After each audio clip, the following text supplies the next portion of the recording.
Boa noite.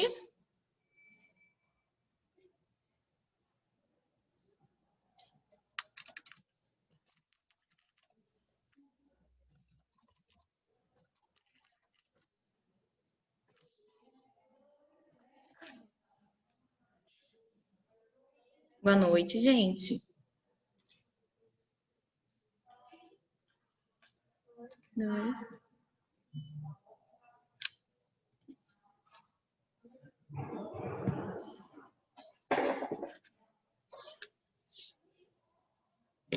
Marcela, obrigada pelo retorno.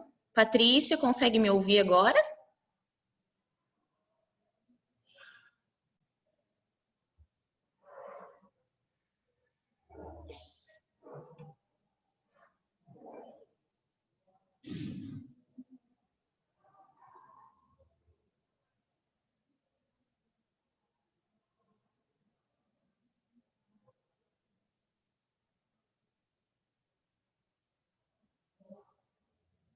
Pessoal, eu posso começar a aula? Tá todo mundo me ouvindo?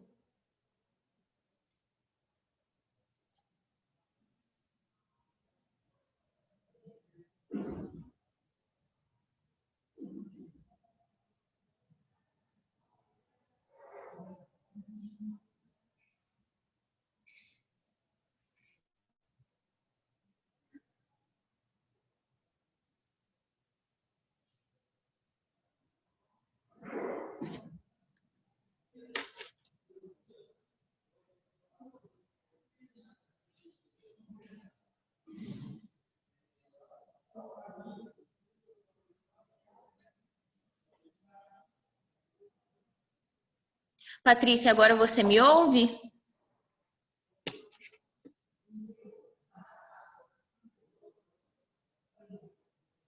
Que bom.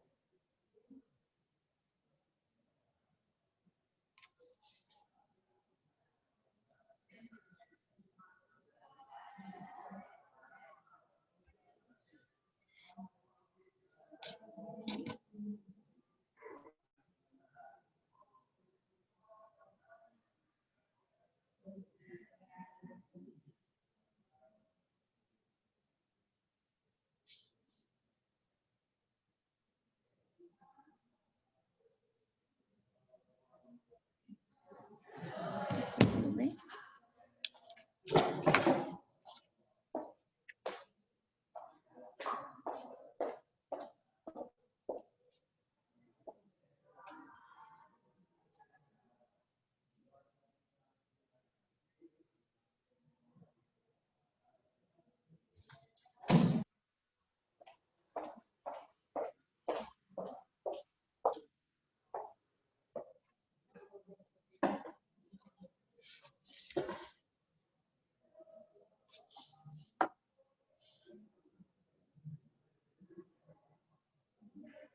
Pessoal, então boa noite. Eu me chamo Bruna Rocha. Eu vou estar com vocês nesse semestre, né? Ministrando Direito do Trabalho Coletivo, tá certo? Eu ainda estou aprendendo a mexer nesse sistema, então vai haver momentos que eu precisarei talvez da ajuda do William aqui, para manuseio do sistema, tá certo? Como eu coloquei aqui para vocês, vocês podem notar aqui no slide, né? Eu já deixei para vocês o meu e-mail. Bem que nós temos o grupo do WhatsApp, e eu acho que Na verdade, o WhatsApp é um meio mais rápido da gente manter o contato, mas se precisarem enviar algum e-mail, fiquem à vontade, tá bom? Nós vamos trabalhar direito do trabalho coletivo, mas eu preciso dizer a vocês o seguinte, que nós iremos, de fato, continuar o direito do trabalho individual e, posteriormente, talvez no segundo bimestre, veremos o direito do trabalho coletivo, porque ainda falta um resquício. Nós precisamos ainda terminar alguns conceitos de direito do trabalho individual, tá bom?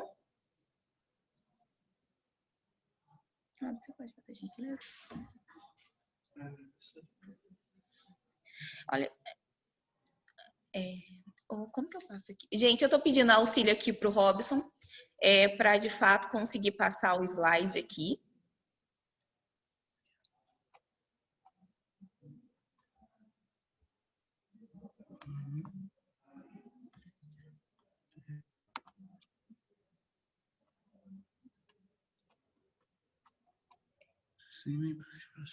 Aqui? Isso mesmo. Pessoal, a gente vai conversando. Se vocês quiserem me mandar alguns questionamentos, podem me mandar, porque tem aluno da sala de vocês pedindo para a gente esperar mais uns 10 minutinhos, tá bom? Até se ajustarem em casa. Eu acho que agora está todo mundo me ouvindo, certo? O som tá bom? Vocês conseguem me ver bem? Conseguem ter acesso ao slide? Tá tudo certinho?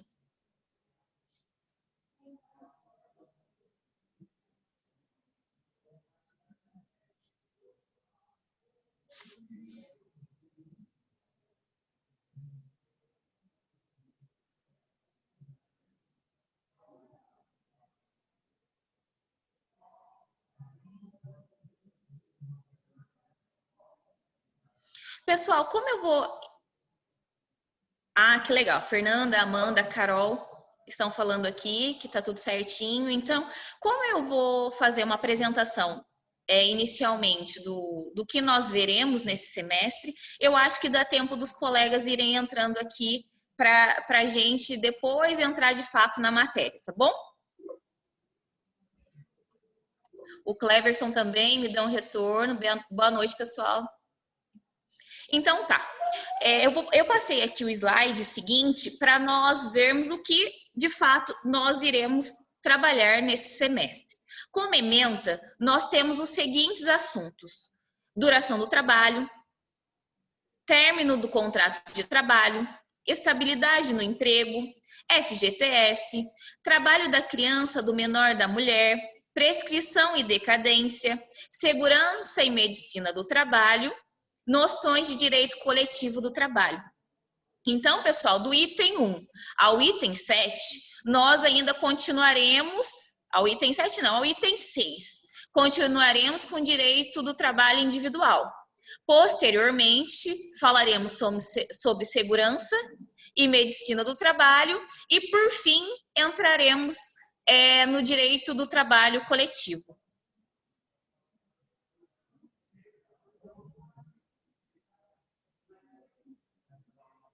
Certo?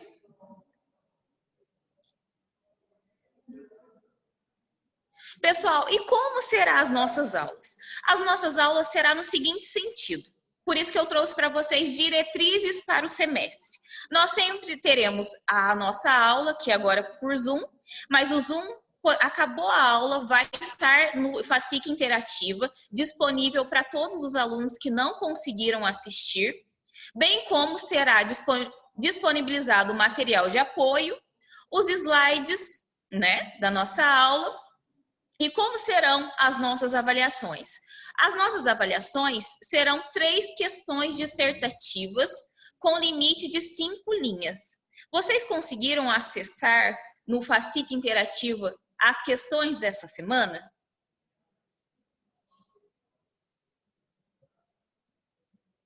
Sim? Então, e como, professora, mas eu estou acompanhando em casa, eu estou olhando o material, eu estou vendo os slides, estou analisando, estou estudando, mas tenho dúvida. Por isso, nós montamos o nosso grupo de WhatsApp. Assim, não será tão fácil, não será talvez de imediato que eu vou conseguir responder para vocês. Mas vamos tentar, de fato, sanar as nossas dúvidas por WhatsApp e durante a aula aqui pelo nosso canal de mensagens, tá? E eu até, na verdade, esqueci de falar para vocês, eu falei meu nome, mas não, não disse o meu currículo. Na verdade, eu sou aluna aqui da FACIC, minha turma é de dezembro de 2013, então eu sou graduada aqui pela instituição, sou pós-graduada pelo Centro Unisal, né, Direito Civil e Processo Civil. Hoje eu atuo também no município aqui de Cruzeiro, na Procuradoria Jurídica. Eu sou, na verdade, diretora de consultoria judicial trabalhista, então no município de Cruzeiro, as demandas trabalhistas, elas são da minha pasta. Advogo aqui no município de Cruzeiro também e desde o semestre passado, na verdade,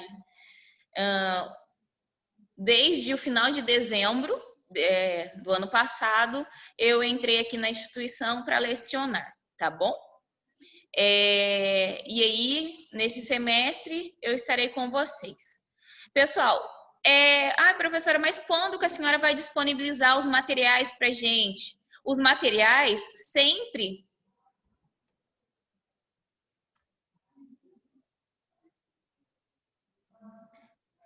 os materiais, pessoal, e as questões, elas serão sempre disponibilizadas, as questões no sistema FACIC Interativa até às 19 horas do dia da nossa aula, tá bom? Justamente por conta desse meu expediente no município aqui de Cruzeiro, tá bom? Deixa eu ver se eu consigo aqui agora passar o próximo slide.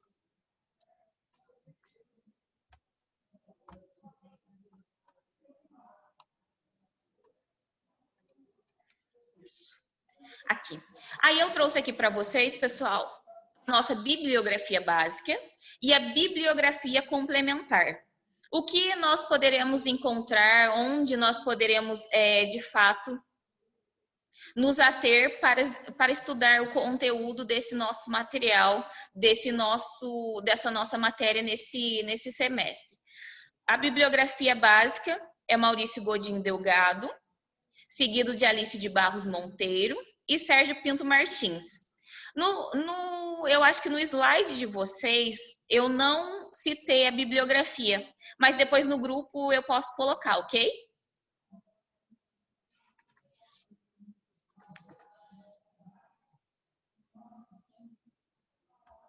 E temos também a bibliografia complementar. Pessoal, mas professor, eu estou encontrando dificuldade para assimilar Maurício Godinho Delgado. Aí vocês podem entrar em contato comigo e me dizer qual ou quais doutrinas estão usando para a gente tentar buscar um direcionamento meio que comum, tá bom? Pessoal, será que está todo mundo da sala para a gente já começar a falar sobre a matéria?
Pessoal, eu acho Bem que também essa aula vai ficar gravada, então vamos começar, né?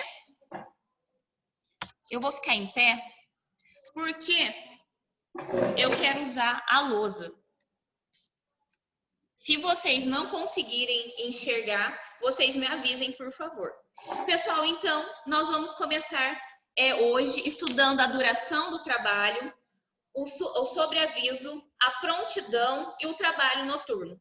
Então, é a partir desse momento que vocês podem consultar o material que vocês têm, que está já disponível no sistema FACIC interativo, tudo bem?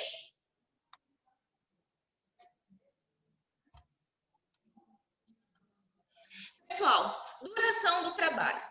As normas sobre duração do trabalho visam estabelecer limite temporal ao trabalho executado pelo empregado em favor do empregador, visando a proteção da saúde e integridade física desse nosso empregado.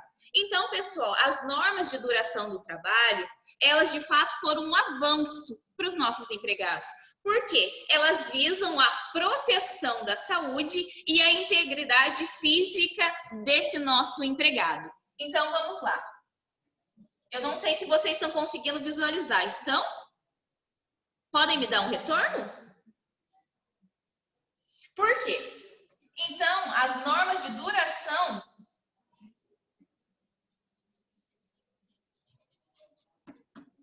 do trabalho,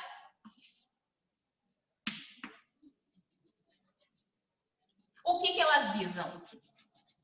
Elas visam proteger,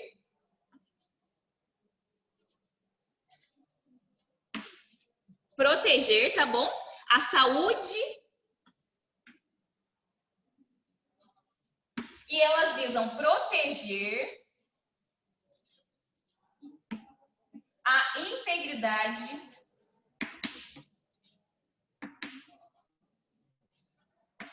desse nosso empregado, tá certo?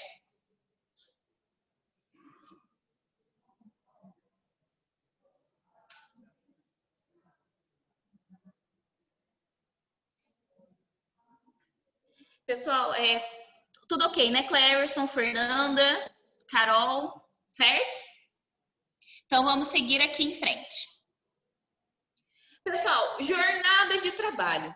A jornada de trabalho é o período de um dia no qual o empregado permanece à disposição do empregador, trabalhando ou aguardando ordens. Aí a gente vai agora para o conceito de jornada de trabalho.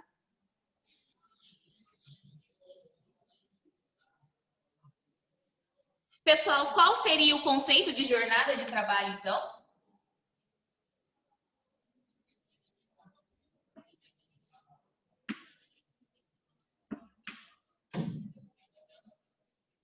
Então, a jornada de trabalho, então, é o período em que o empregado permanece à disposição do empregador, trabalhando ou aguardando ordens. Vamos anotar isso tudo, por favor? Esse nosso empregado, ele fica à disposição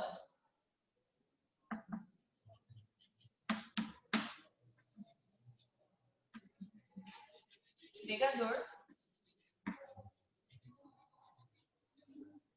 certo? Trabalhando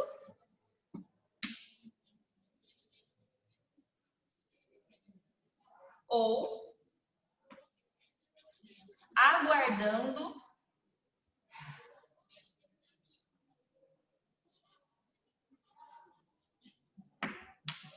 Então, aqui nós temos o conceito de jornada de trabalho, tá? E esse conceito, ele está previsto no caput do artigo 4º da CLT.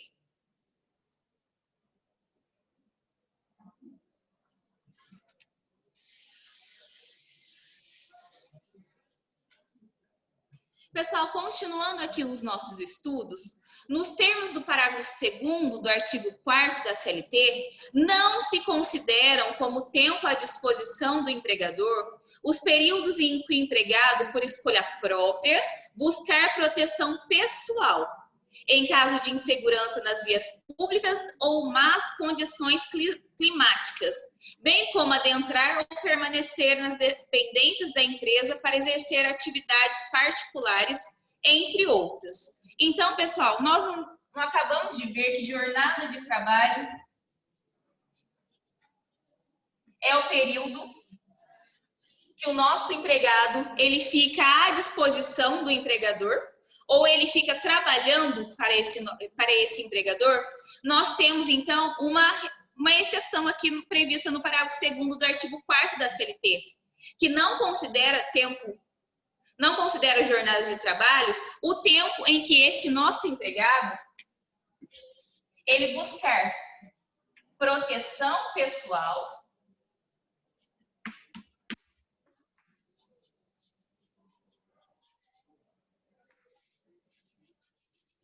certo? Ou ele, de fato, permanecer na empresa exercendo atividades particulares. Ou quando esse nosso empregado, ele exerce atividades particulares. Professora, mas então me dê um exemplo, por favor, de quando ocorre que o empregado ele busca a proteção pessoal. Pessoal, nas grandes cidades, por exemplo, as grandes cidades em que impedem o deslocamento do empregado para o retorno para casa, enfim, com segurança, é possível ele permanecer na empresa. Porém, este período não será considerado como horas extras. Então, vamos anotar aqui como exemplo uma tempestade que impede que esse nosso empregado saia da empresa, mas também esse período que ele ficar ali não será considerado horas extras.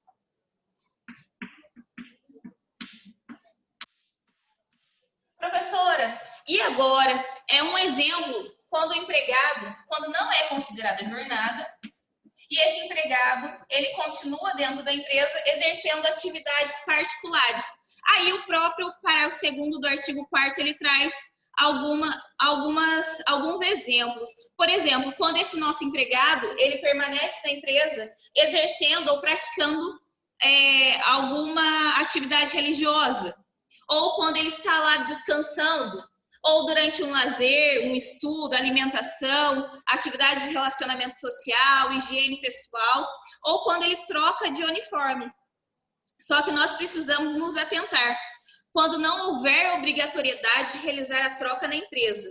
Então, se o empregador, ele obriga esse empregado a trocar esse uniforme dentro da empresa, isso será jornada, será considerado como jornada. Porém, se ele não tiver a obrigação de trocar esse uniforme dentro da empresa e ele está ali trocando por mera liberalidade, porque ele quer, isso não será considerado jornada de trabalho e não será computada também uma jornada de trabalho. Tudo bem?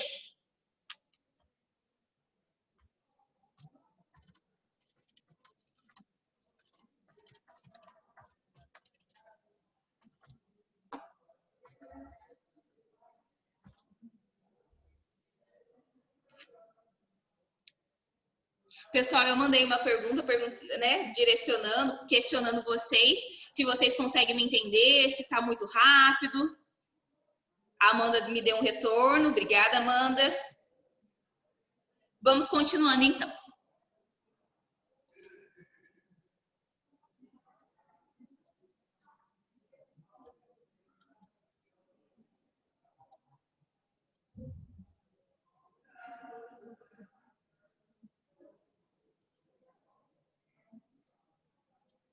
Pessoal, só estou tendo um probleminha na hora de fato passar o slide.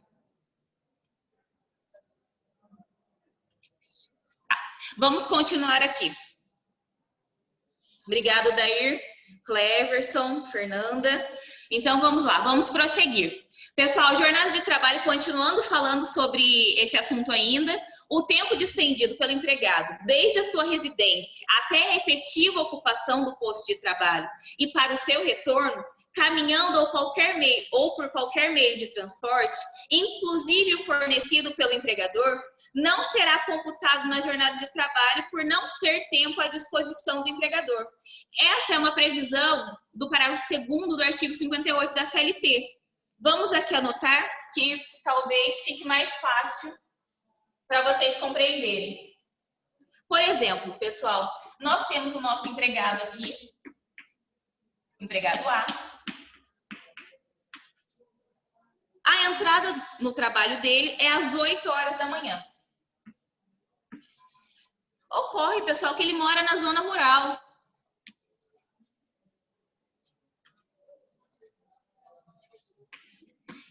E para chegar até o local de trabalho, para ele não se atrasar, ele precisa, de fato, sair de sua residência às 7 horas da manhã. Então, pessoal, nesse horário, das 7 às 8 horas da manhã, esse período de 1 hora, ele não é computado na jornada de trabalho. É essa a previsão do parágrafo 2º do artigo 58 da CLT. Então, esse período aqui não é considerado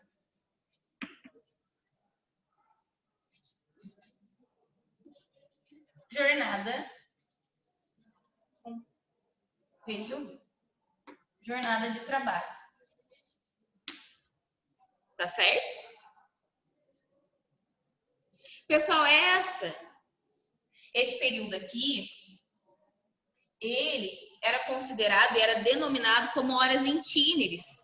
Eu não sei se vocês têm conhecimento ou já ouviram falar dessa questão, mas hoje, com a reforma trabalhista, não há mais este instituto no direito do trabalho. Então, o que nós precisamos, de fato, compreender é que esse deslocamento casa-residência, até casa, posto de trabalho, esse período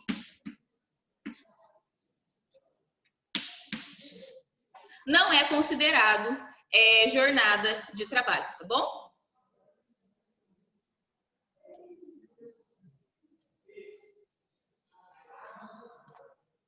Professora, mas qual seria, então, a jornada padrão de trabalho? É isso que nós vamos começar a ver.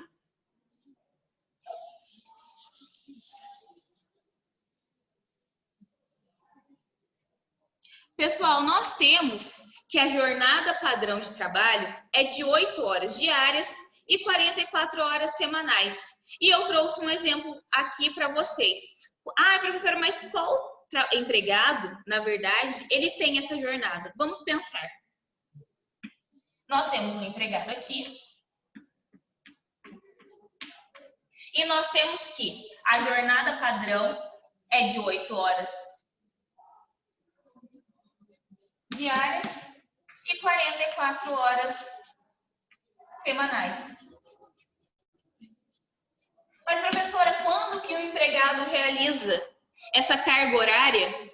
Essa carga horária ela vai ocorrer, por exemplo, se o nosso empregado trabalhar de segunda a sexta, certo? Das 8 às 17.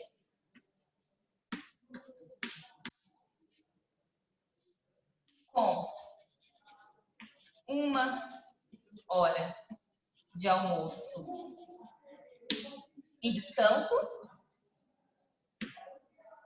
E se ele trabalhar aos sábados, das 8 às 12. Então, aqui, pessoal, tá um exemplo para vocês aqui na lousa. Um exemplo de um empregado que tem a jornada padrão de trabalho. Ou seja, esse nosso empregado, ele tem uma jornada de trabalho de 8 horas diárias e 44 horas semanais. tá? Ah, pessoal, professora, mas onde está essa previsão? Onde eu encontro essa jornada de trabalho padrão? Você encontra na própria Constituição Federal, no artigo 7º, inciso 13, bem como no caput do artigo 58 da CLT, tá bom? Continuando, pessoal, aqui,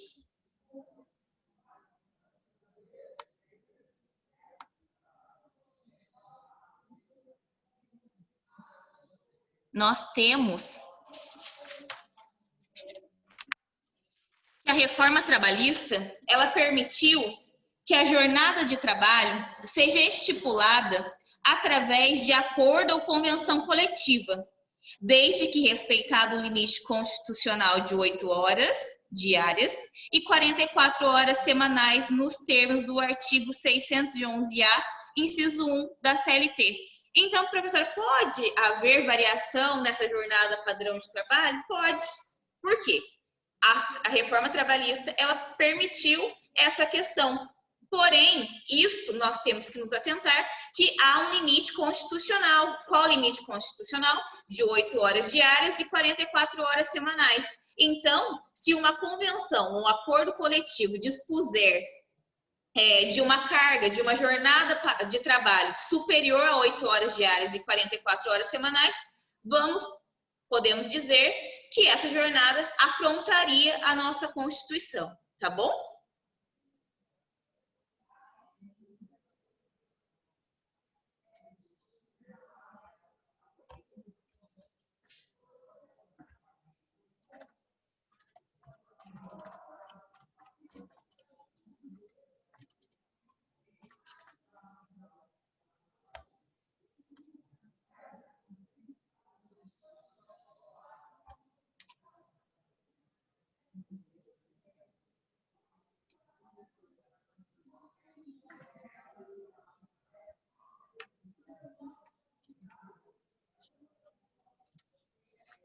Então tá, pessoal.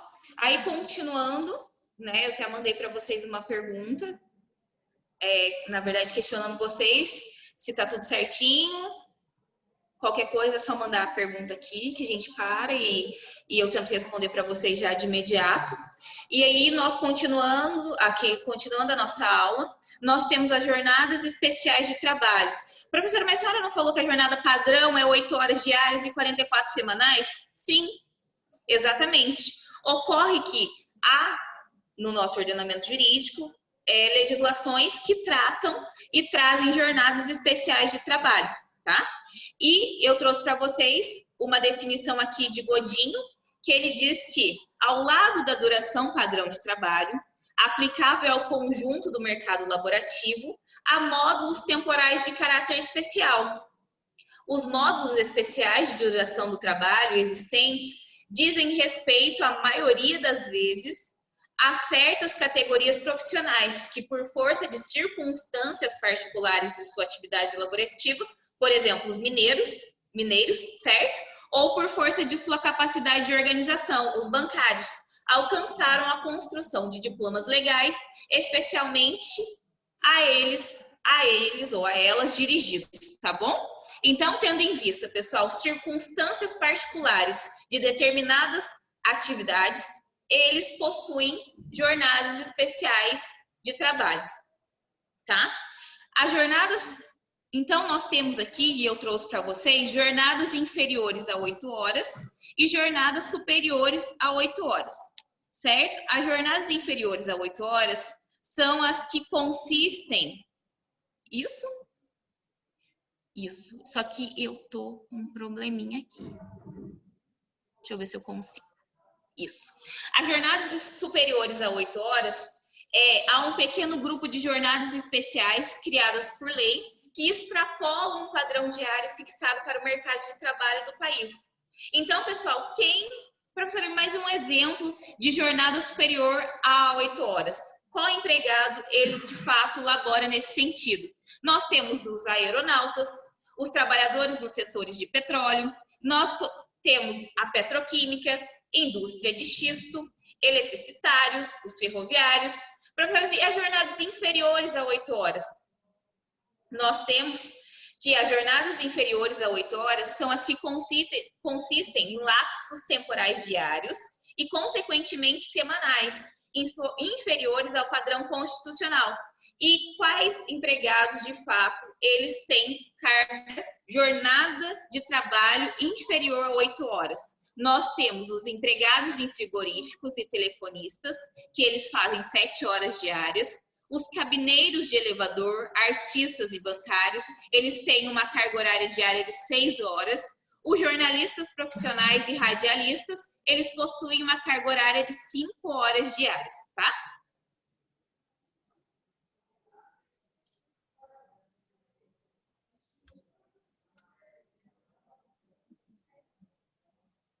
E agora eu trouxe para vocês exemplos de jornadas especiais, né? Nós vamos conversar sobre três ou quatro atividades que elas são tidas no direito do trabalho como exemplos de jornadas especiais, tá?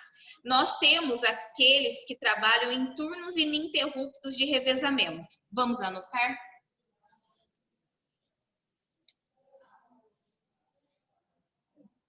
Nós temos aqui turnos ininterruptos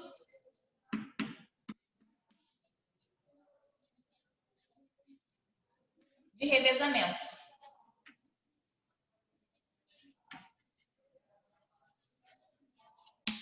Certo? E eu trouxe aqui para vocês um conceito. O trabalho em turnos ininterruptos de revezamento é aquele prestado com alternância de horário de trabalho, estabelecida a partir de uma escala de revezamento determinada pelo empregador. A previsão legal, professora nos termos do artigo 7º, inciso 14 da Constituição, a jornada de trabalho, neste caso, é de 6 horas diárias, salvo negociação coletiva. Então, vamos anotar aqui. Então, esse nosso empregado, ele tem uma jornada de trabalho de 6 horas diárias,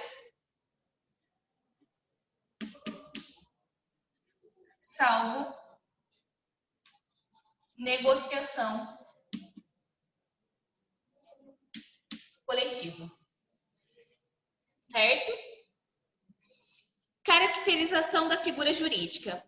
Pessoal, o turno ininterrupto de revezamento é o sistema de trabalho que coloca o empregado alternativamente em cada semana, quinzena, mês ou período relativamente superior em contato com as diversas fases do dia e noite, cobrindo as horas integrantes da composição dia-noite ou pelo menos parte importante das fases diurnas e noturnas. Então, pessoal, esse tipo de trabalho, de fato, é desenvolvido muitas das vezes em empresas em que há necessidade da não interrupção dos maquinários, das máquinas, enfim, o que nós podemos de fato constatar em empresas de açúcares, por exemplo, cana de açúcar, enfim, onde há uma rotatividade entre os empregados, porque esse empregado ele sempre vai fazer, por exemplo, do dia 1º de abril a 15 de abril, ele vai trabalhar, por exemplo, das 6 horas da manhã às 12. Depois, do dia 16 de abril a 30 de abril, ele vai trabalhar, vamos pensar, das 18 à meia-noite. Então, pessoal, sempre há uma rotatividade. Ou ele está trabalhando de dia, ou ele está trabalhando à noite, ou ele está trabalhando à tarde, esse nosso empregado. Não há uma questão fixa. Ele não vai trabalhar um mês, 2 meses, um ano, no horário, por exemplo, aqui das 6 horas da manhã ao meio-dia.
Agora vocês estão me ouvindo novamente?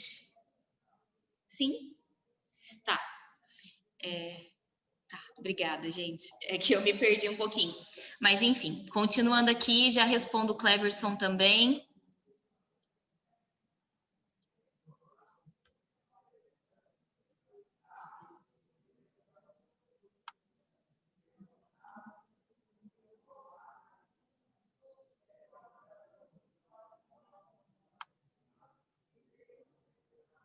Então, pessoal, continuando aqui.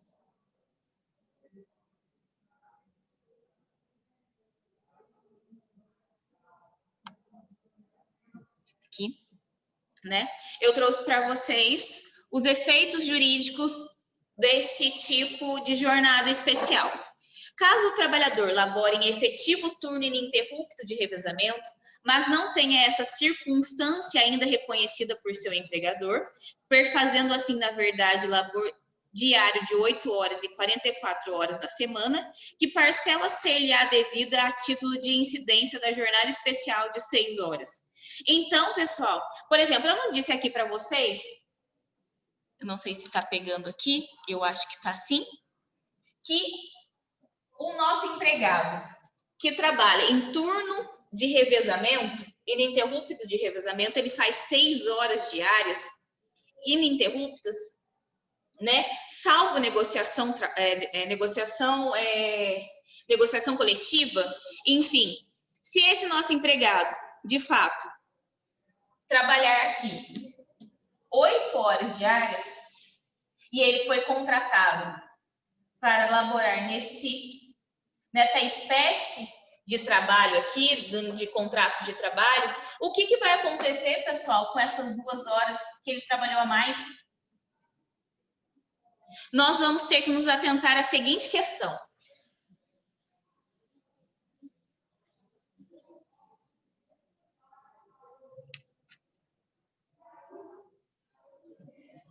Esse nosso empregado, ele foi contratado para trabalhar em turno ininterrupto.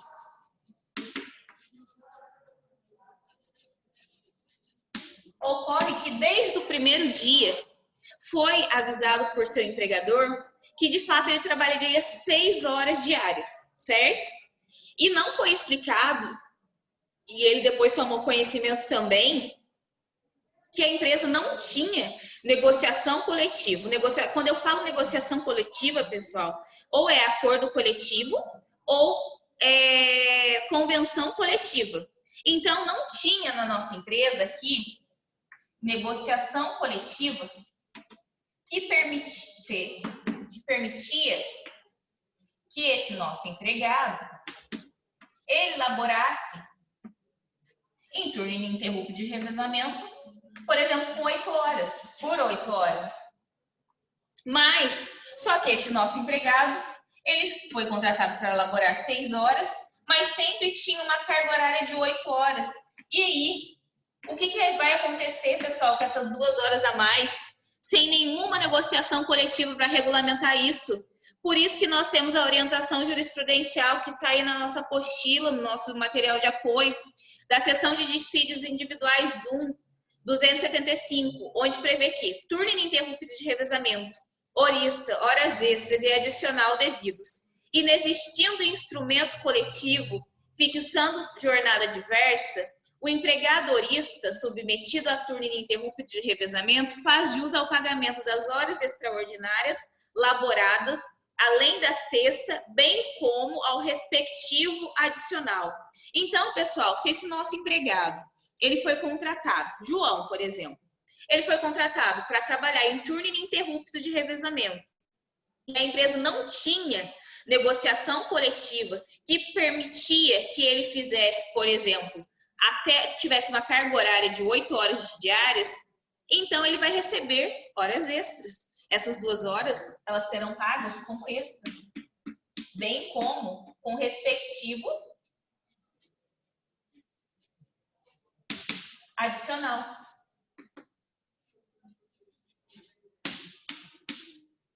Certo?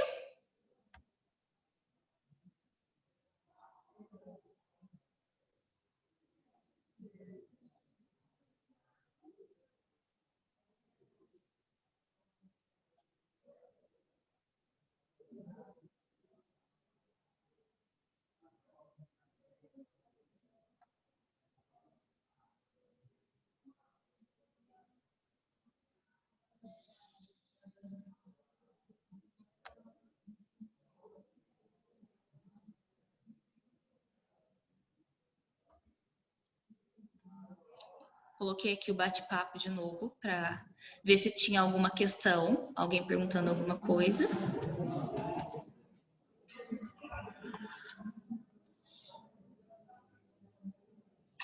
Pessoal, porém, né? Como eu disse para vocês aqui no nosso caso, essa nossa empresa, vamos pensar uma empresa de sorvetes, talvez, né? Que não tem como parar seu maquinário. Felicidade Sorvetes, né? Essa nossa empresa aqui, ela não tinha convenção coletiva, então esse nosso empregado que trabalhava 6 horas diárias foi contratado para trabalhar 6 horas diárias, mas tinha, de fato, efetivamente laborava 8 horas. Essa diferença de 2 horas, ela era paga, seria paga como hora extra, com respectivo adicional. Porém, se essa nossa empresa aqui, de fato, trouxer um empregado em turno ininterrupto de revezamento, mas de fato dispor em sua convenção coletiva ou em seu acordo coletivo,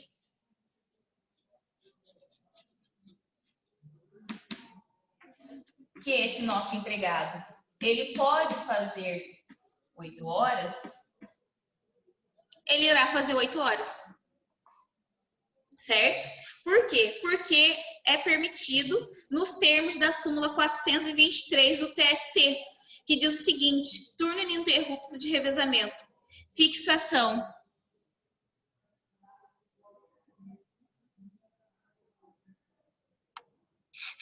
de jornada de trabalho mediante negociação coletiva, validade, estabelecida a jornada superior a 6 horas e limitada a 8 horas por meio de regular negociação coletiva, os empregados submetidos a turnos ininterruptos de revezamento não terão direito ao pagamento da 7ª e 8ª horas como extras. Então, o que a gente, de fato, vai só colocar e estabelecer aqui na lousa de novo é o seguinte: se houver convenção coletiva ou acordo coletivo permitindo que esse nosso empregado faça 8 horas, ele não terá direito a horas extras.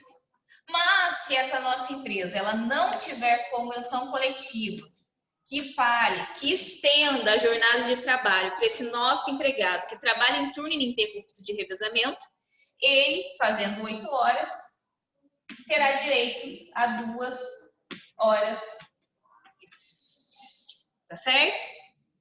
E agora vamos prosseguir.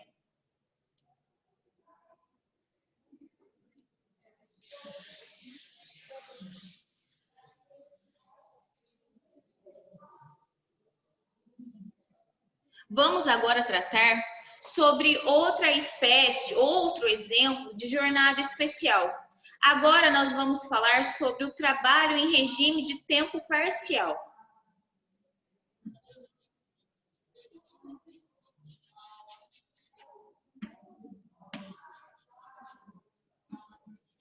Professora, é um exemplo de jornada especial? Por quê? Nós já vamos ver aqui, tá? A previsão, nós vamos encontrar a possibilidade do trabalho em regime de tempo parcial no artigo 58A da CLT, que traz no seu caput o seguinte: considera-se trabalho em regime de tempo parcial aquele cuja duração não exceda a 30 horas semanais, sem a possibilidade de horas suplementares semanais, ou ainda aquele cuja duração não exceda 26 horas semanais, com a possibilidade de acréscimo de até 6 horas suplementares semanais. Nossa, professora, mas o que é isso? Vamos aqui para a lousa, pessoal. Então, o trabalho em regime de tempo parcial, ele faz com que esse nosso empregado ele tenha uma jornada de 30 horas ou uma jornada inferior a 30. Não sei se dá para vocês verem aqui, acho que sim. De 26 a 30 horas. Se esse nosso empregado ele tiver uma jornada de 30 horas, ele não tem direito a realizar horas extras. este nosso empregado também tem uma jornada de 26 a 30 horas, ele também não tem direito de realizar horas extras. Mas se este nosso empregado, ele tiver uma jornada inferior a 26 horas semanais, ele tem direito a receber horas extras, a realizar, de fato ter o trabalho extraordinário, mas limitado. Ele poderá realizar no máximo 6 horas extras semanais. Então,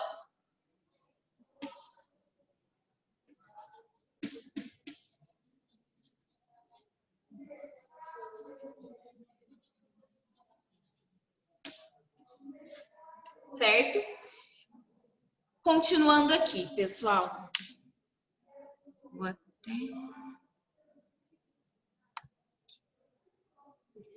O artigo 58A, parágrafo 4º da CLT, ele prevê que o contrato de trabalho em regime de tempo parcial, estabelecido em número inferior a 26 horas semanais, as horas suplementares a este quantitativo serão consideradas horas extras, estando também...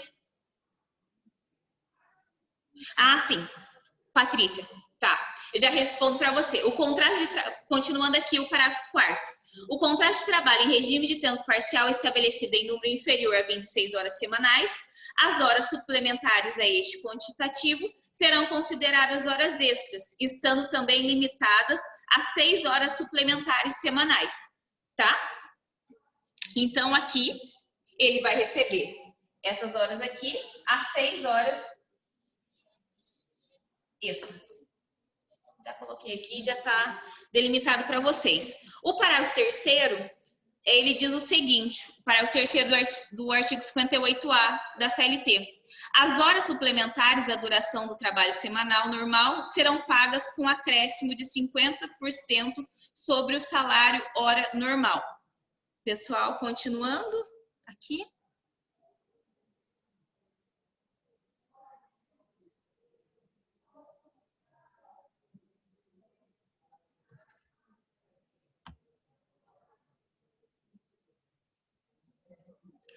Pessoal, o parágrafo 5º da CLT.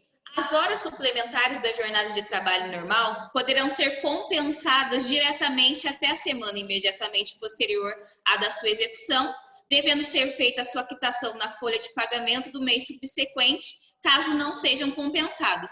Por quê? Vamos pensar aqui que esse nosso empregado, ele, na verdade, tem uma carga horária de 24 horas. Certo? Ele tem uma carga horária de 24 horas por semana. Deixa eu voltar aqui.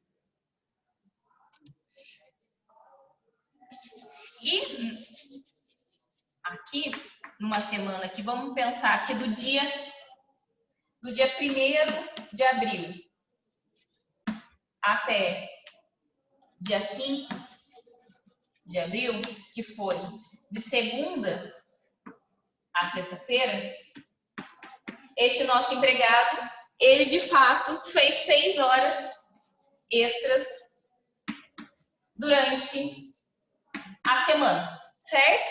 Ele realizou essas horas extras aqui. Professora, mas quando de fato ele vai usufruir essas horas extras, ele vai de fato compensar essas horas extras? Essas horas extras, elas devem ser compensadas na semana seguinte. Se de fato aqui, da semana do dia 1º de abril a 5 de abril, ele realizou 6 horas extras, 7, 8.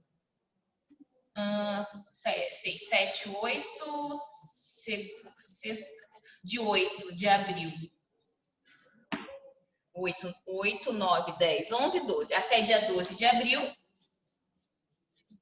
ele vai ter que usufruir essas 6 horas aqui, que serão diluídas de acordo com o seu empregador, mas ele de fato terá que compensá-las. Ele realizou 6 horas extras aqui, aqui ele vai sair 6 horas extras, conforme o seu empregador determinar, para de fato compensar essas horas extras. Ah, ele não recebeu na semana seguinte. Essas horas extras aqui serão pagas em folha de pagamento do próximo mês, tá? Pessoal, continuando aqui, o artigo 58A, parágrafo 1º da CLT, o salário a ser pago aos empregados sob regime de tempo parcial será proporcional à sua jornada em relação aos empregados que cumprem nas mesmas funções tempo integral. O que nós podemos ver aqui? Nós temos a Patrícia aqui e temos o Odair, por exemplo.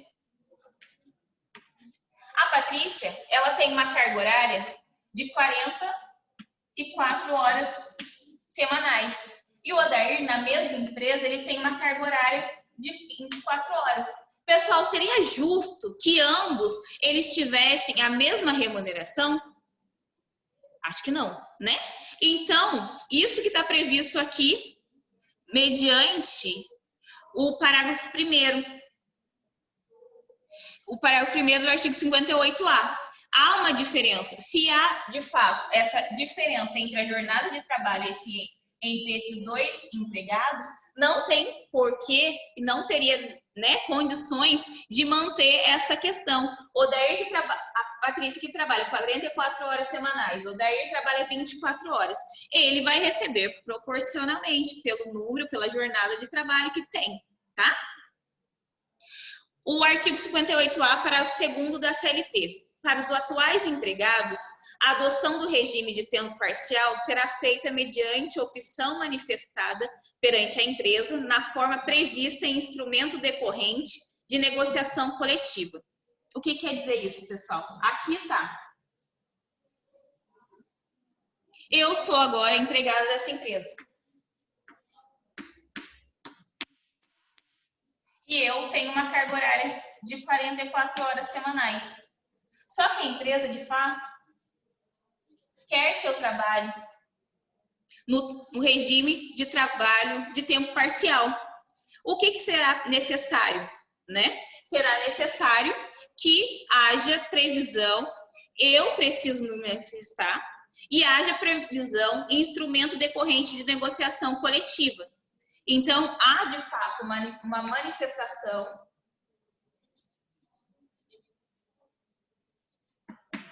pelo empregado e há previsão de negociação.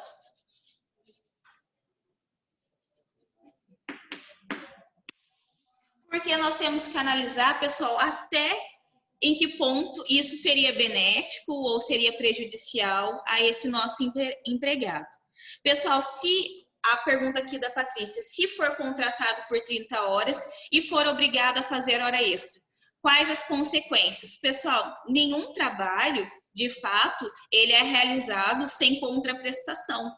Então, se de fato esse empregado ele foi contratado para trabalhar 30 horas e há um impedimento de realização de horas extras, se esse empregado de fato estiver praticando, realizando horas extras a pedido do seu empregador, ele receberá o respectivo adicional, horas extras com o respectivo adicional, tá bom?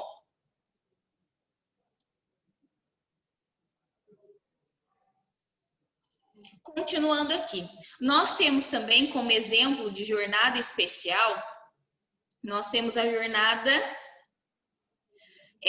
12 por 36. Eu acho que ela é bem frequente, nós sempre temos algum parente, algum vizinho que elabora nesse tipo de jornada especial. A previsão na CLT, professora, a previsão está no artigo 59A, que traz a seguinte redação: exceção ao disposto no artigo 59 desta consolidação. É facultado às partes, mediante acordo individual escrito, convenção coletiva ou acordo coletivo de trabalho, estabelecer horário de trabalho de 12 horas seguidas por 36 horas ininterruptas. Pessoal, vamos anotando alguns requisitos aqui desse tipo de jornada especial. Nós vamos falar agora, então, da jornada 12 por 36, tá? A jornada 12 por 36, então, ela significa que esse nosso empregado, ele de fato trabalhará 12 horas seguidas e de fato descansará 36 horas. Então, 12 horas trabalhadas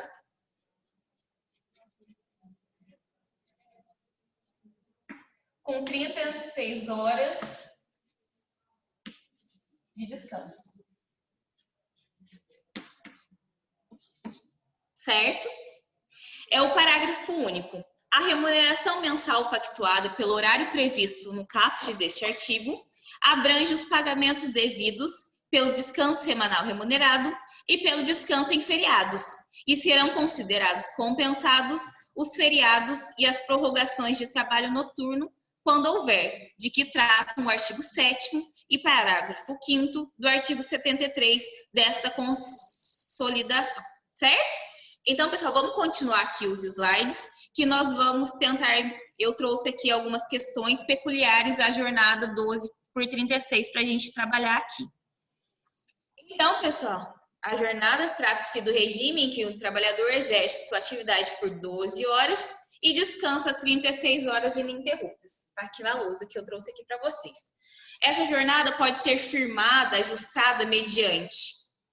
Pessoal, mas quando nós poderemos firmar esse tipo de jornada? Nós podemos, de fato, firmar essa jornada por meio de acordo individual, escrito. Acordo individual escrito. O próprio empregado, ele senta lá com o empregador, de fato, e vamos redigir aqui um contratinho, e é isso que vai ser, a partir de agora, jornada 12 por 36, ou essa questão vai ser vista por meio de acordo ou convenção. Acordo coletivo ou convenção coletiva. Certo? Aí serão nesses casos que esse nosso empregado, de fato, pode assumir uma jornada 12 por 36. Pessoal, o intervalo entre a jornada, ele pode ser observado ou indenizado. Por quê? Pessoal, geralmente, o nosso empregado que realiza a jornada 12 por 36 pode ser um vigilante de banco, por exemplo. Será que esse banco, ele teria um outro empregado para substituir esse emprego? Vamos colocar aqui, vamos dar nomes que eu acho que fica mais fácil. Por exemplo,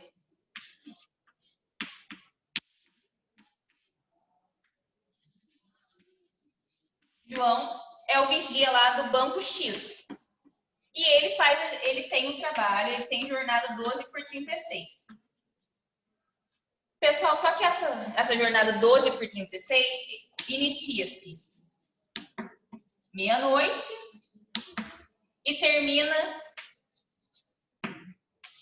meio-dia. Pessoal, será que nesse meio tempo, por exemplo, meia-noite, será que por volta das 3 horas da manhã teria alguém para substituir João, para ele de fato jantar ou ele descansar alguns minutos, uma hora, enfim? Será? Então, por conta disso, há previsão na CLT que esse nosso empregado aqui, João, ele pode, por exemplo, parar para jantar ou descansar por uma hora, ou essa uma hora de alimentação e descanso será indenizada pelo empregador.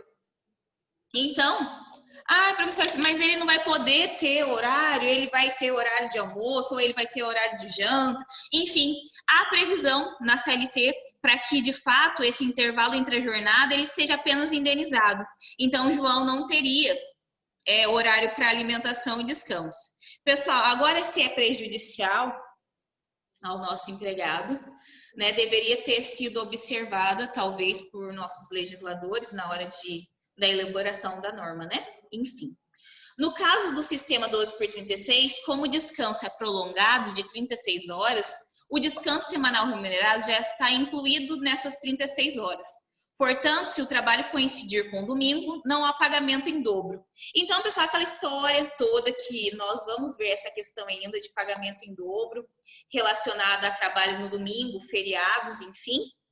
Se esse nosso empregado, João, que tem aqui uma jornada especial, 12/36, esse trabalho dele coincidir com o domingo,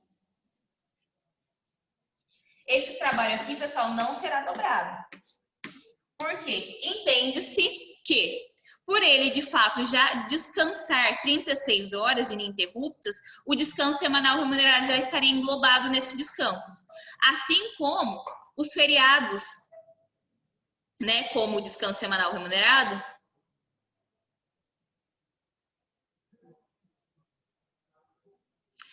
os feriados, assim como o descanso semanal remunerado, já são considerados compensados e, portanto, não implicam a concessão de descanso ao empregado.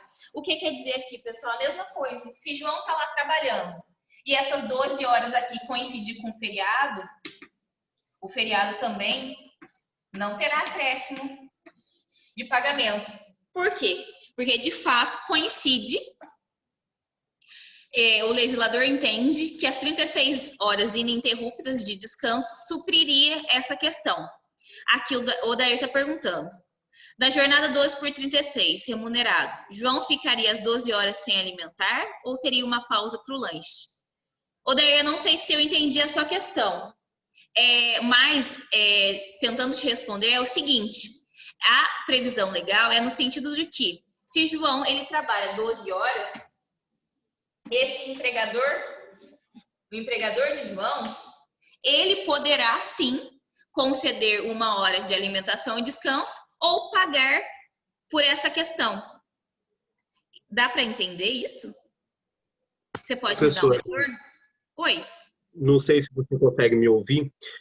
Seria assim, no caso dele trabalhar às 12 horas, e no caso ele é remunerado, porque é o horário de almoço, né? Almoço, janta. Ele trabalha às 12 horas sem poder se alimentar em casa? Você fala assim, se é permitido ele ficar sem se alimentar 12 horas, é isso? Odair? Isso, porque ele está sendo remunerado ali, está recebendo uma indenização. Isso, exatamente. Sim, isso, Odair. Mesmo. Isso, você entendeu corretamente. É nesse sentido mesmo. Então, há previsão legal nesse sentido, onde essa hora vai poder ser indenizada, se de fato ele não sair para se alimentar, ou ele vai de fato sair para se alimentar. Entendeu? Dá para entender agora? Daí? Deu para compreender, não? Eu compreendi, sim, professora. Eu só não estou entendendo uma questão. Sim, compreendi. Só não estou compreendendo uma questão. No caso, ele passa 12 horas no trabalho, certo? Isso. A hora de janta ou almoço dele, ele tá sendo indenizado. Isso. E eu queria saber se durante essas 12 horas ele não pode fazer um lanche. Então, aí vai muito da especificidade do trabalho dele. Por exemplo, se for um banco, será que tem condições dele sair pelo menos para fazer um lanche?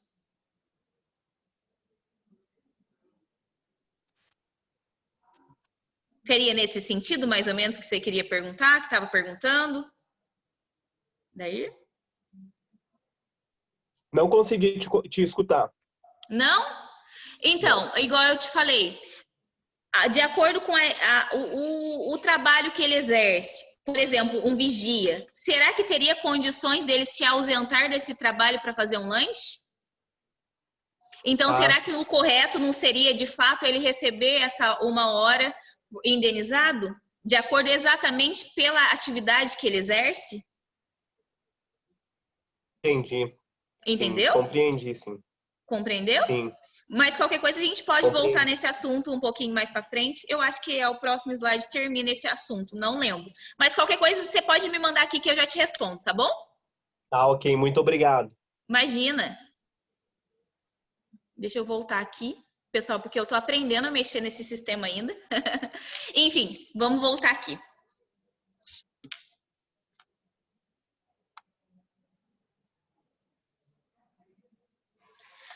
Vamos lá. Eu disse aqui para vocês, tendo em vista que esse nosso empregado, ele tem 36 horas ininterruptas de descanso, entende aqui a legislação que se João, de fato, trabalhar domingo ou trabalhar feriado, não há nenhum acréscimo no seu salário, na sua remuneração. Por quê? Porque entende-se que 36 horas ininterruptas, ele já está lá descansando e está englobando os feriados e descansos semanais remunerados que, de fato, preferencialmente devem ocorrer aos domingos, tá?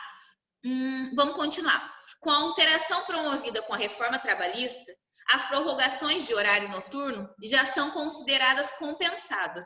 Diante disso, o empregado não terá direito ao adicional noturno e à hora reduzida caso preste serviço durante o período noturno e continue prestando após as 5 horas da manhã. Professora do céu, o que está escrito aqui? Vamos tentar resolver aqui de um modo mais tranquilo.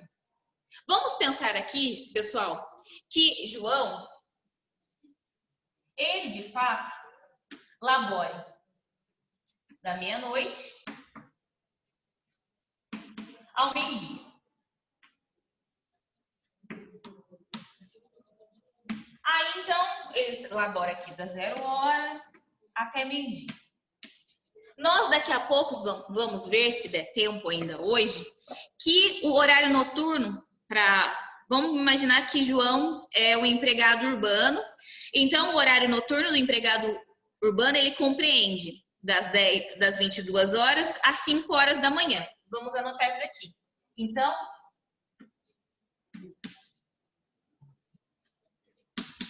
noturno, ele é compreendido das 22 horas às 5 horas da manhã. Só, pessoal, que eu acho que todo mundo que de fato tem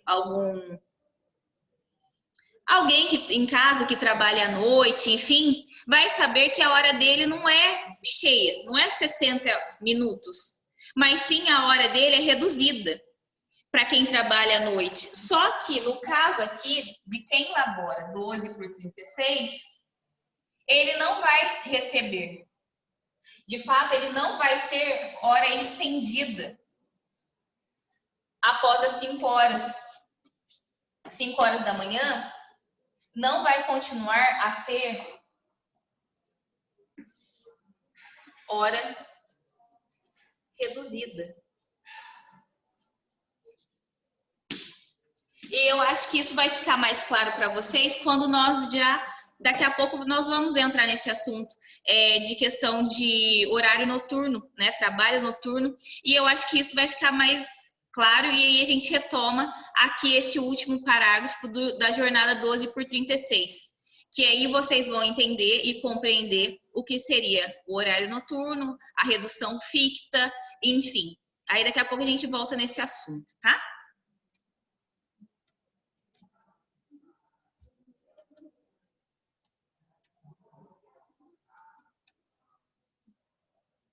Pessoal, foi orientado que nós fizéssemos um intervalo de 10 a 15 minutos.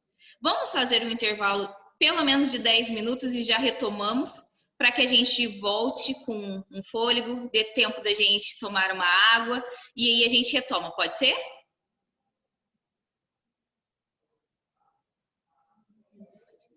Pode.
obrigatória anotação. Vocês estão conseguindo me ouvir? Tá tudo certinho aí?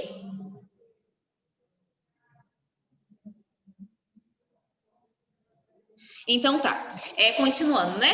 Para os estabelecimentos com mais de 20 trabalhadores, será obrigatória a anotação da hora de entrada e de saída, em registro manual, mecânico ou eletrônico, conforme instruções expedidas pela Secretaria Especial de Previdência e Trabalho do Ministério da Economia, permitida a pré-assinalação do período de repouso. O que quer dizer isso, pessoal? Então, para aquelas empresas, deixa eu apagar aqui.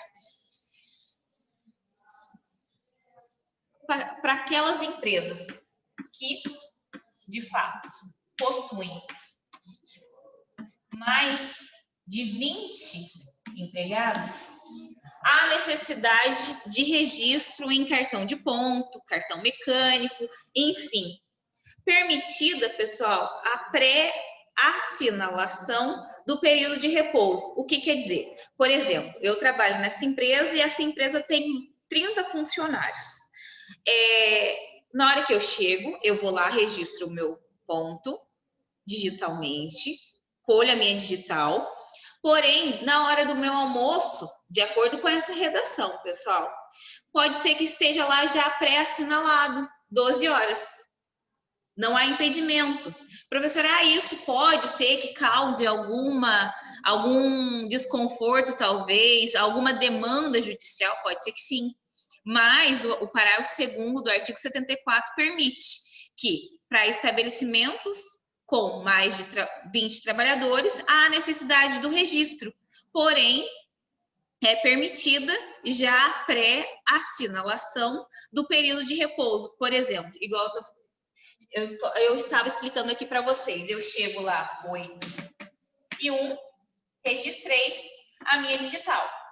Porém, na hora do meu almoço, eu não preciso passar no ponto eletrônico lá, porque pode ser que esse apontamento já esteja no meu cartão de ponto, mas é uma previsão legal, tá certo? E é isso que eu preciso passar para vocês. A convenção coletiva e o acordo coletivo de trabalho têm prevalência sobre a lei quando, entre outros, dispuserem sobre a modalidade de registro de jornada de trabalho. Aqui, pessoal, por exemplo, a lei fala em registro mecânico, pode ser que seja manual, mas a lei também fala manual.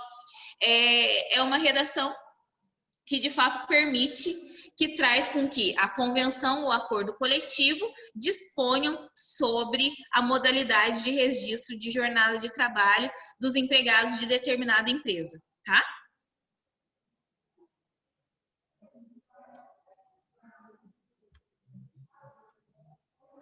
Pessoal, não serão descontadas nem computadas como jornada extraordinária as variações de horário no registro de ponto não excedentes de 5 minutos, observado o limite máximo de 10 minutos diários. Como assim, professora? Vamos anotar aqui um exemplo.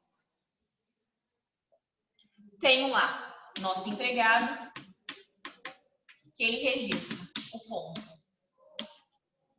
1h01, ele sai para almoçar.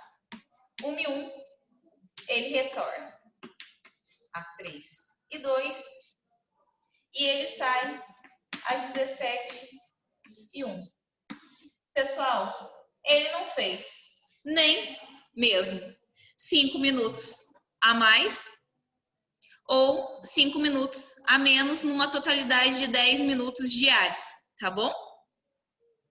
A súmula 338, inciso 3 do TST, permite que os cartões de ponto que demonstram horários de entrada e saída uniformes são inválidos como meio de prova, invertendo-se o ônus da prova relativo às horas extras que passa a ser do empregador, prevalecendo a jornada da inicial se dele não se desincumbir.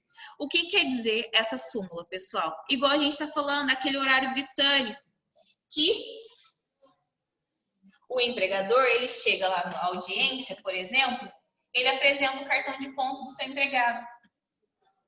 Mas esse cartão de ponto, ele é sempre assinalado da mesma forma. Entrada às 8, almoço às 12, volta às 13, e sai às 17. De novo, ele entra às 8, às 12, às 13 e sai às 17. Isso, pessoal, por anos, ou até mesmo por mês, enfim, que seja. Mas se tiver apontamentos idênticos,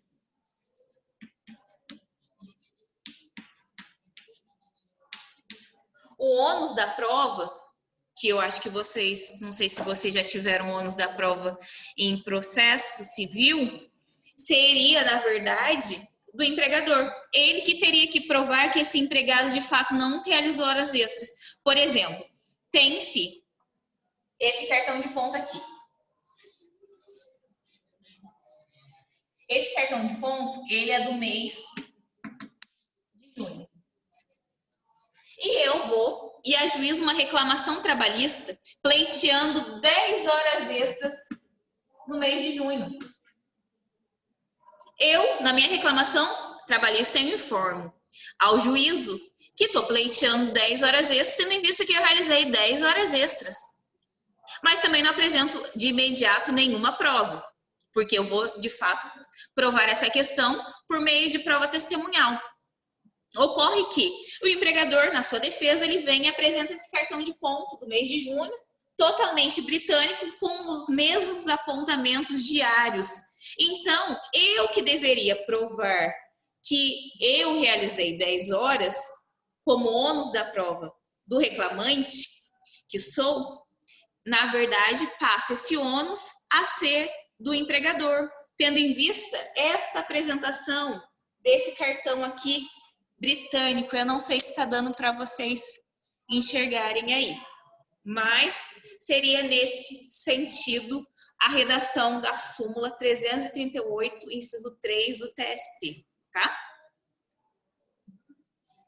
Agora, pessoal, nós vamos falar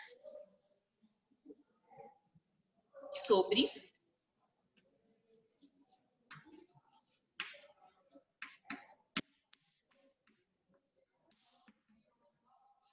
sobreaviso. Professora, mas o que seria o sobreaviso?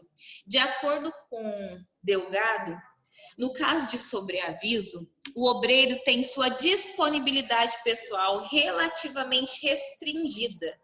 Afinal, tem de permanecer em sua residência, aguardando o chamado para o serviço. Razão porque o direito, mais uma vez, confere consequência contratual a este período. Contudo, o trabalhador não está efetivamente laborando, o que faz com que a consequência contratual não seja também plena. Então, pessoal, segundo o parágrafo 2º do artigo 44 da CLT, considera-se sobreaviso o empregado efetivo que permanecer em sua própria casa, aguardando a qualquer momento o chamado para o serviço. Então, esse nosso empregado, ele está lá em sua residência,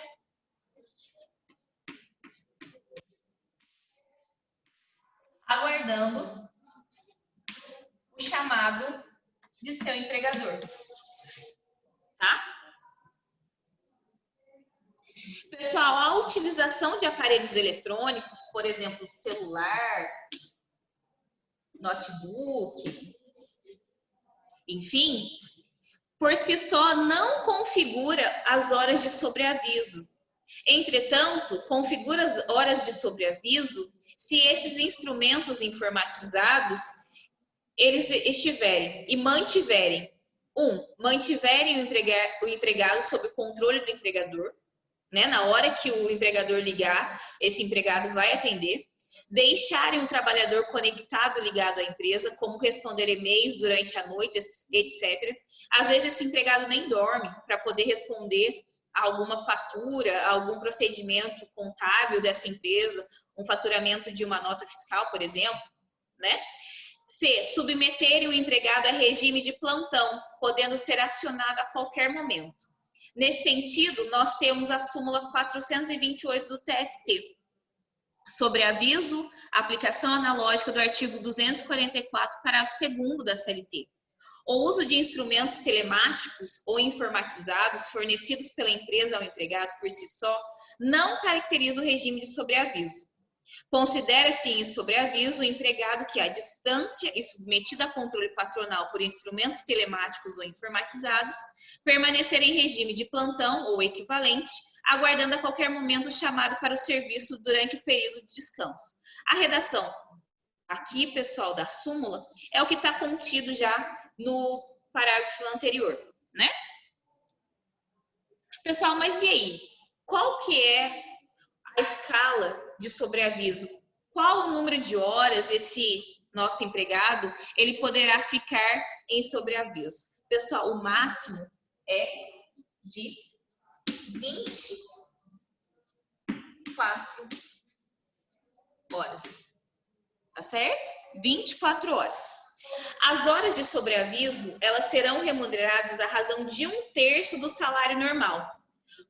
Contanto, caso o empregado for chamado ao serviço, deverá ser remunerado de acordo com a remuneração normal, com incidência dos adicionais cabíveis, e aí a gente precisa analisar a súmula 229 do TST.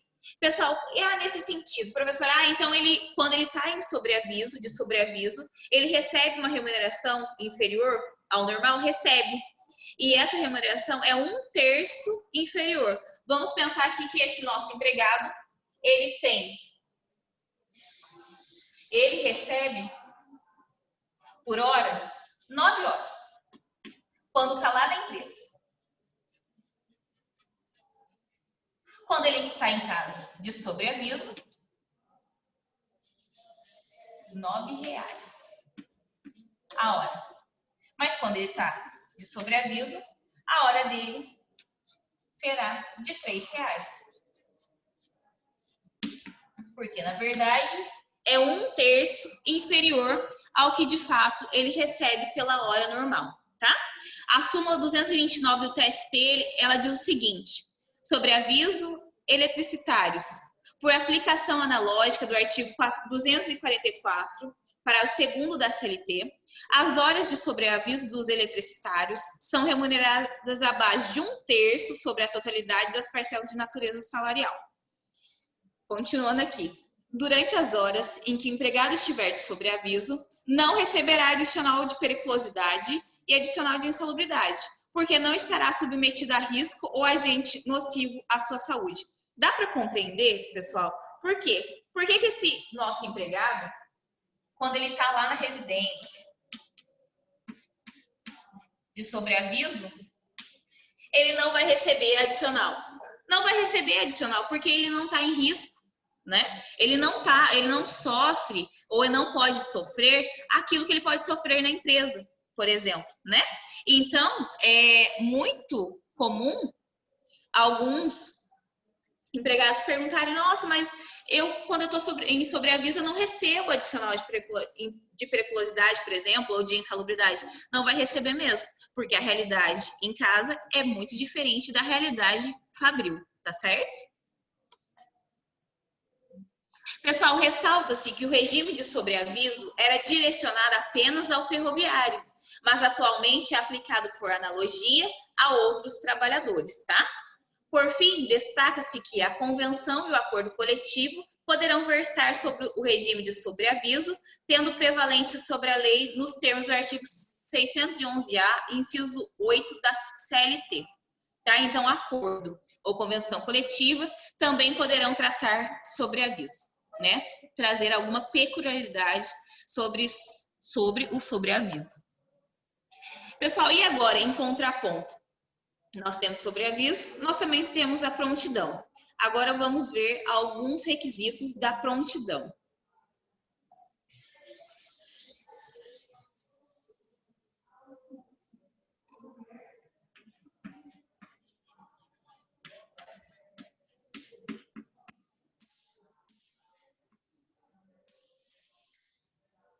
Pessoal, a prontidão. Considera-se de prontidão o empregado que ficar nas dependências da estrada, aguardando ordens. A escala de prontidão será no máximo de 12 horas. As horas de prontidão serão, para todos os efeitos, contadas à razão de 2/3 do salário hora normal. Destaca-se que, inicialmente, as regras de prontidão eram aplicadas aos ferroviários, mas atualmente são aplicadas analogicamente a todos os demais tipos de empregados que tenham tal condição. Por exemplo, pessoal, esse nosso empregado, ele fica dentro de um cômodo, vamos pensar, dentro de uma área na empresa que não seja dentro de um local, dentro de um galpão, que não seja aquele onde ele irá prestar trabalho, efetivamente. E ele fica ali aguardando, né? Aguardando ordens. Professora, como serão remuneradas essas horas que esse nosso empregado estará de prontidão? Elas serão contadas à razão de 2/3 do salário hora normal. Então, se esse nosso empregado, de fato, ele recebe 9 horas, R$ 9 por hora, aqui no nosso regime de prontidão, ele irá receber R$ 6 por hora, certo? Continuando aqui. E uma questão também. Na questão do sobreaviso, a jornada de sobreaviso, ela pode se estender até o máximo de 24 horas. E no nosso caso aqui da prontidão, a jornada ela pode se estender até 12 horas, tá? Que há uma diferença aqui que a gente precisa de fato pontuar também.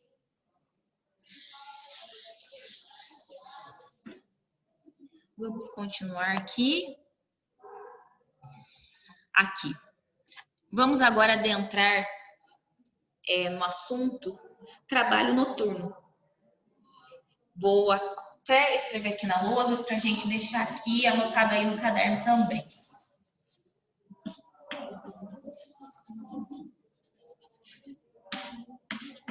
Certo? Trabalho noturno.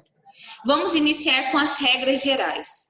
O trabalho noturno provoca no indivíduo agressão física e psicológicas intensas, por supor o máximo de dedicação de suas forças físicas e mentais em período em que o ambiente físico externo induz ao repouso.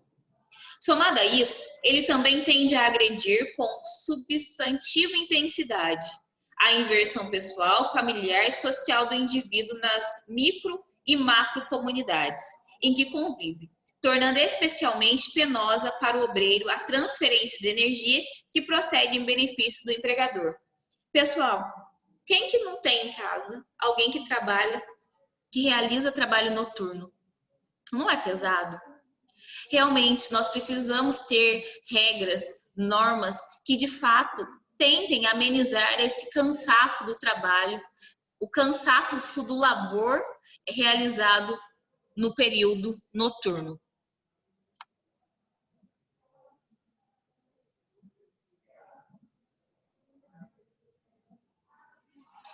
Continuando aqui, pessoal, há previsão de adicional noturno como forma de compensar o trabalho desenvolvido nesse período, de acordo com o artigo 7º, inciso 9 da CF, da Constituição Federal.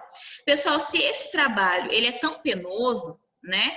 Se ele é tão desgastante, nada mais justo de que o empregado que, de fato, labora no período noturno, ele receba um acréscimo, certo?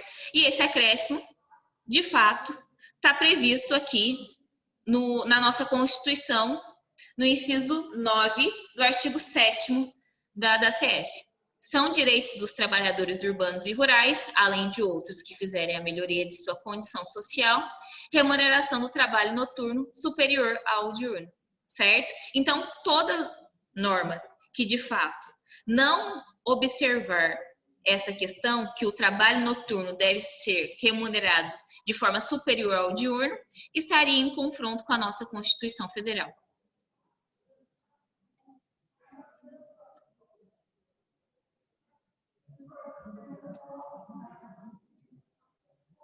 Pessoal, a supressão ou a redução da remuneração do trabalho noturno superior ao diurno constitui objeto ilícito de negociação coletiva ou acordo coletivo, nos termos do artigo 611b, inciso 6 da CLT. É bem nesse sentido mesmo que eu acabei de falar para vocês. Então, se uma norma dispuser que o trabalho diurno deve ser remunerado, né, de uma forma superior ao noturno, estaria afrontando a Constituição. Assim como a CLT, ela de fato prevê que constitui objeto ilícito, convenção coletiva ou acordo coletivo de trabalho, de fato suprimirem direitos relacionados à remuneração do trabalho noturno, sendo que esse tem que ser superior ao diurno. Pessoal, empregados urbanos e empregados domésticos, considera-se, no caso deles, trabalho noturno, aquele realizado entre as 22 horas de um dia até as 5 horas do dia seguinte. Foi aquela questão que eu trouxe para vocês.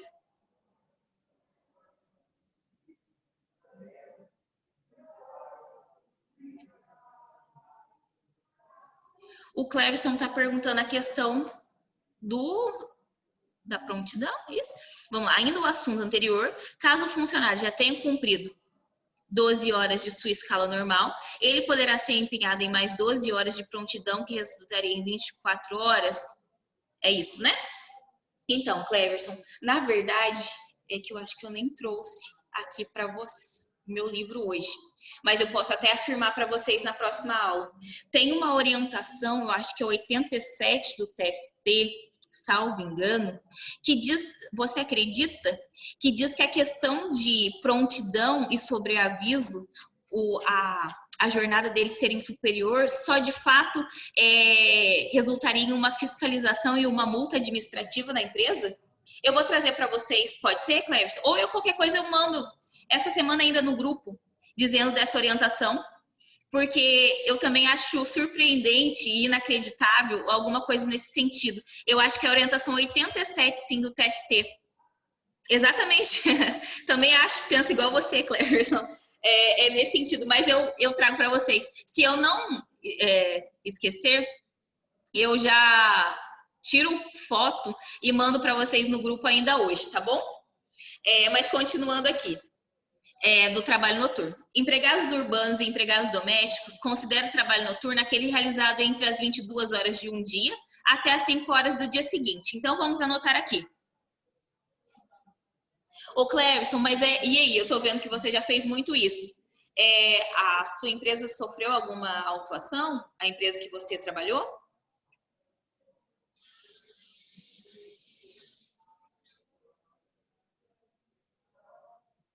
Ah, sim, entendi. Você era servidor público? Ah, sim. Sim. Mas aí eu trago esse apontamento para vocês depois, tá? Eu trago no grupo. Não vou esquecer, não. Então, voltando aqui, pessoal. O trabalho noturno do nosso empregado urbano ou doméstico, ele é compreendido das 22 horas às 5 horas da manhã. E também, pessoal, tem aqui, há uma distinção entre os empregados rurais relacionados ao trabalho noturno. Por quê? Há os trabalhadores rurais, na verdade, os trabalhadores rurais da agricultura e os trabalhadores rurais da pecuária. Então, há uma distinção. E nós sempre precisamos nos observar que, nossa, gente, isso daqui cai muito em OAB, cai muito em concurso público, relacionado, porque há uma distinção. Aí daqui a pouco, né, o candidato está lá fazendo a prova. É empregado rural mesmo. Ele deve fazer sempre 20. O horário noturno dele sempre deve compreender das 21 às 5 horas da manhã. E não. O horário noturno do empregado rural da agricultura, ele sim. O horário noturno dele é das 21 horas às 5 horas da manhã. Mas o empregado rural da pecuária, o horário noturno dele é das 20 às 4 horas da manhã. Então, vamos anotar aqui, certo? Então, o empregado rural que trabalha na agricultura, nós temos uma situação, e o empregado rural que trabalha na pecuária. Aí nós temos aqui que aquele que trabalha na agricultura, o horário noturno é compreendido das 21 às 5, certo? E aquele que trabalha na pecuária, o horário noturno é compreendido das 20 horas às 4 horas da manhã, tá certo? Professora, mas por que isso, professor? Né? Porque a gente já falou, porque o horário noturno é tão desgastante para o nosso empregado que de fato precisa ele ficar delimitado esse horário para que de fato o adicional correspondente seja pago. E a gente já vai ver isso logo em seguida.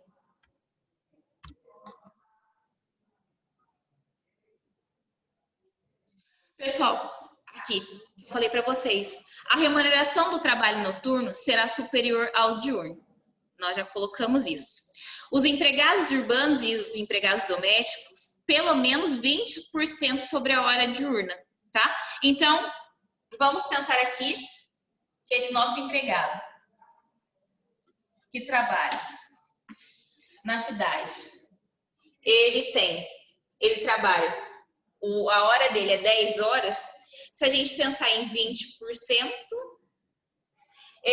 a hora diurna dele será pelo menos, não é 10 horas não, é 10 reais. 12, pelo menos 12 reais.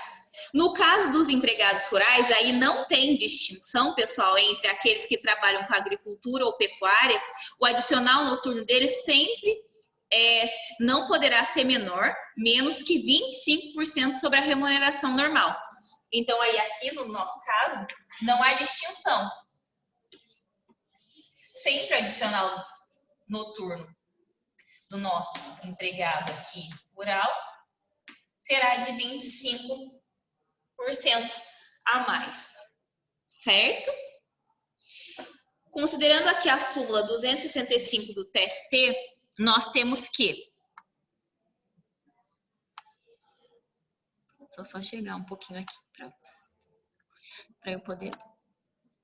Adicional noturno, alteração de turno de trabalho, possibilidade de supressão. A transferência para o período diurno de trabalho implica a perda do direito ao adicional noturno. Porque, pessoal, mais uma vez repetindo, o trabalho noturno é desgastante. Se esse nosso empregado, ele é deslocado do trabalho noturno para o trabalho diurno, esse adicional não tem por que mais ser pago para ele, tá certo? E, de fato, não haverá nenhuma penalidade para esse nosso empregador, tá bom? Continuando aqui, a súmula 60 do TST, adicional noturno, integração no salário e prorrogação em horário diurno. O adicional noturno, pago com habitualidade, integra o salário do empregado para todos os efeitos. Inciso 2. Cumprida integralmente a jornada no período noturno e prorrogada esta, devido a também o adicional quanto às horas prorrogadas. Vou tentar explicar aqui para vocês, por meio de um exemplo também, o inciso 2 da súmula 60 do TST.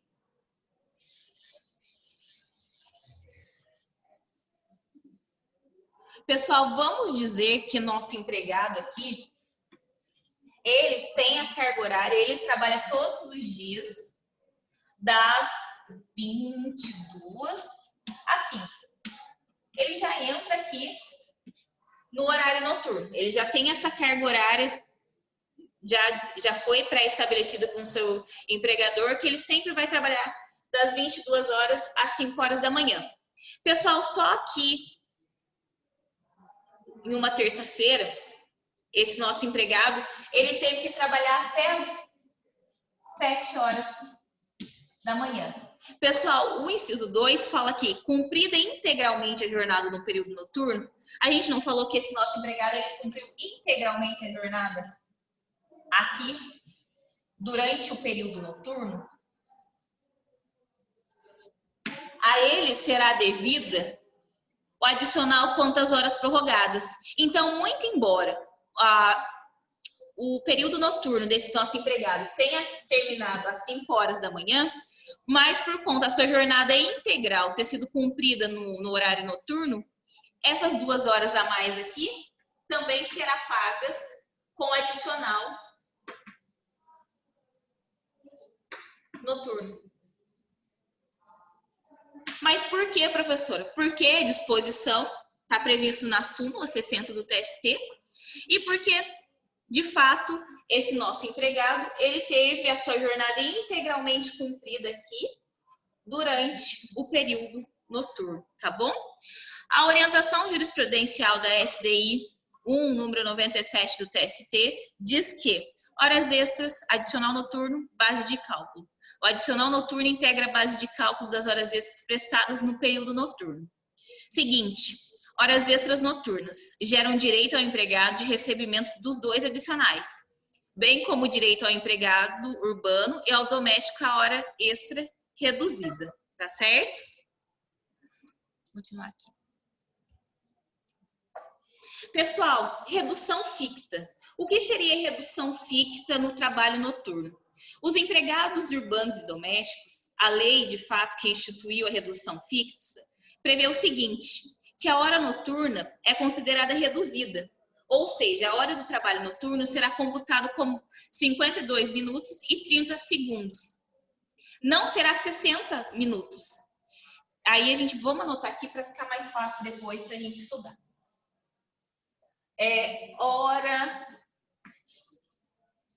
Hora ficta. Por quê? Porque comumente a nossa hora ela tem 60 minutos. Mas no caso da hora noturna, ela vai ter 52 minutos e 60 segundos. 1 hora, que irá corresponder a 1 hora noturna. Isso também cai muito em concurso público, prova da OAB, pessoal, que nós temos que, de fato, compreender que a hora noturna, ela não tem 60 minutos, mas a hora do trabalho noturno, ela, de fato, é compreendida e computada como 52 minutos e 30 segundos, tá? A hora noturna reduzida também é devida ao vigia noturno, tá? A redução da hora noturna não é aplicada aos empregados rurais e petroleiros. Então, essa questão de 52 minutos e 60 segundos não será aplicada ao trabalhador, ao empregado rural, tá? Assim como também aos petroleiros. Eles não terão essa redução fixa na hora. Prorrogação do horário noturno. A prorrogação ocorre quando houver a continuidade da prestação de serviços, além do limite previsto em lei, ou seja, 5 horas da manhã. Neste caso, o empregado continuará recebendo adicional noturno e terá direito à hora reduzida. É aquele sentido que eu estava conversando com vocês. Se esse nosso empregado, ele trabalha das 22 horas às 5 horas da manhã, certo? E ele continua fazendo mais 2 horas, sai 7 horas, esse nosso empregado, ele de fato continuará recebendo o adicional noturno, bem como também terá direito à hora reduzida. Então, nós precisamos muita atenção a este caso. Não é porque nosso empregado terminou, de fato, terminaria o horário noturno às 5 horas da manhã, que de fato ele não receberia o adicional noturno e o direito à redução.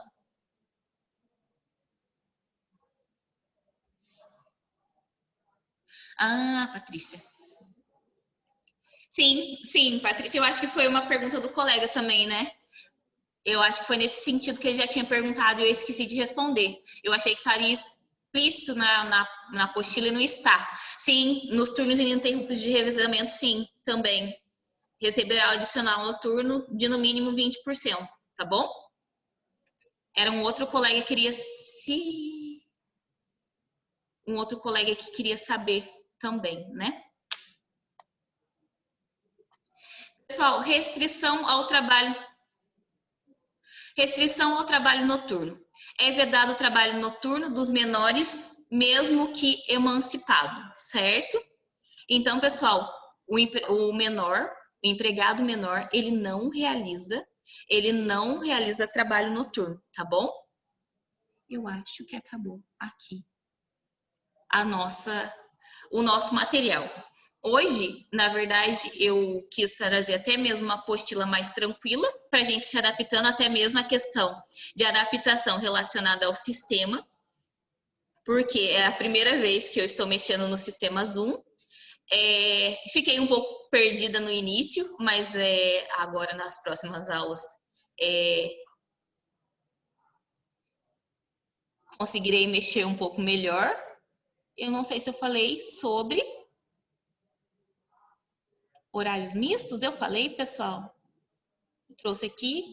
Os horários mistos, eu pulei. Os horários mistos ocorrem quando o empregado prestar serviço no período diurno e noturno. Por exemplo, inicia o trabalho às 20 e vai até às 4 horas da manhã. É possível também, eu trouxe só um exemplo para vocês, tá? Eu falei sobre a prorrogação e falei sobre a restrição ao trabalho noturno. Então, pessoal, hoje a gente vai encerrar a aula por aqui, mas na próxima aula a gente vai estender mais um pouco. Eu gostaria até mesmo de retomar a questão que nós já havíamos tratado no início, relacionada às nossas aulas, sempre será da seguinte forma, que foi hoje, relacionada à disponibilização do material de apoio, bem como slides, e aí nós teremos nosso encontro aqui por Zoom. Eu acho até mais interessante a gente conversar mais, vocês quiserem, igual o Cleverson ou o Odair que entrou aqui na sala e conversou. Não lembro. Foi muito interessante a participação de vocês também, até mesmo para que flua, foi o Odair, a Patrícia me lembrou aqui, flua melhor e eu consiga talvez explicar para vocês também um pouco melhor, até mesmo para eu ter um retorno de vocês, para ver se vocês estão entendendo a matéria, se está muito rápido, se está muito devagar, enfim. Aí, então, na semana que vem, a gente se encontra novamente. Para quem... Eu acho que é a Bruna, né? Se puder avisar os colegas, essa aula vai ficar disponibilizada no sistema Interativa, né, para quem perdeu, mas se também tiverem dúvida, gente, pode mandar mensagem no meu WhatsApp, enfim, e aí então eu vou encerrar por aqui, e aí na próxima semana a gente se encontra. Se tiverem dúvidas também ao responder as questões, podem me chamar, por favor, tá bom? E é isso, gente, boa noite, bom descanso, se tiverem dúvida, entre em contato comigo. Até mais.